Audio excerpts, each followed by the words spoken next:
Welcome to Rauta Reviews. It's brutality time with a Swiss band called Kess'khtak. What the hell of a name that is, I don't know, but I can tell you this much. This MCD is one of the positive surprise acts for me this year. So let's take a look what is this one all about.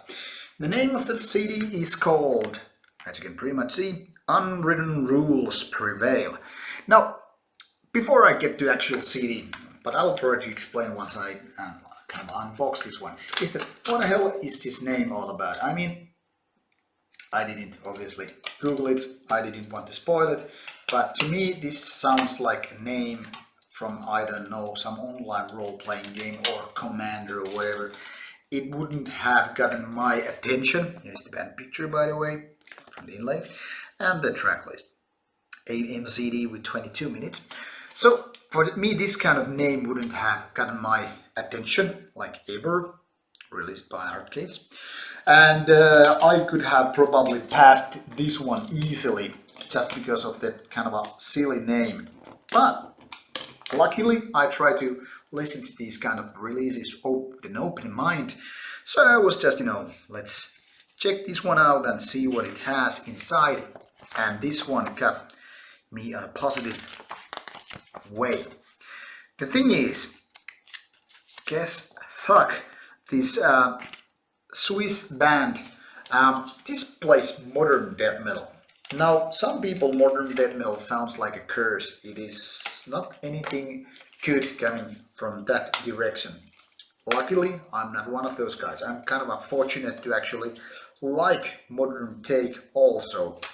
To me, modern or old school doesn't really matter if the songs are good, if the production is good, if the vocals are good, if everything is good. It's just like happy, good. And this is one of those actual albums. The thing is, well, there is kind of a modern touch. This actually reminds me of also kind of a death grind bands, especially Napalm Death. Actually, some of the riffs are just, what you could actually hear on a Napalm Death release, and that alone is in my opinion, a recommendation. Now, the vocalist is kind of angry, or at least very powerful, growling voice, maybe reminding me a little bit of Vader, the Polish band. And those two elements, riffs and vocals, are already doing the good stuff here.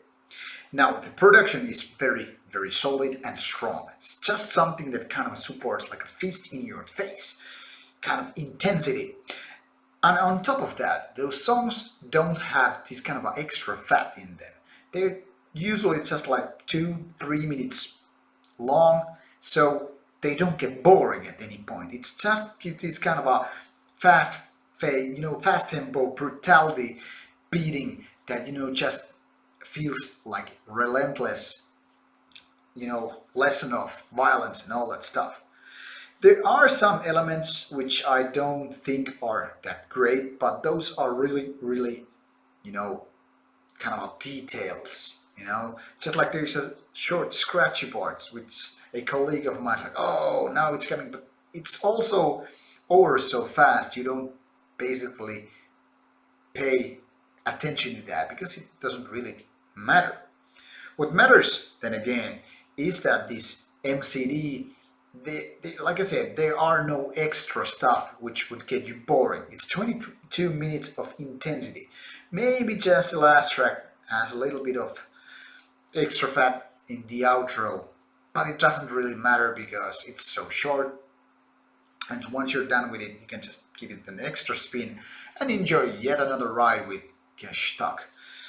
And what can I say? Really surprised me positively because, like I said, this album is so intense, so solid, and just, sounding so fine.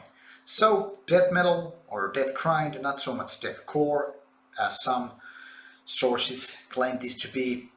This one is something that death metal people, at least, should check out. It's definitely worth your time, and I don't know, not much to complain really. Great album, and definitely worth your listening pleasure. Thank you for watching this review, and as always, come back for more. Rauta goes. Bye bye.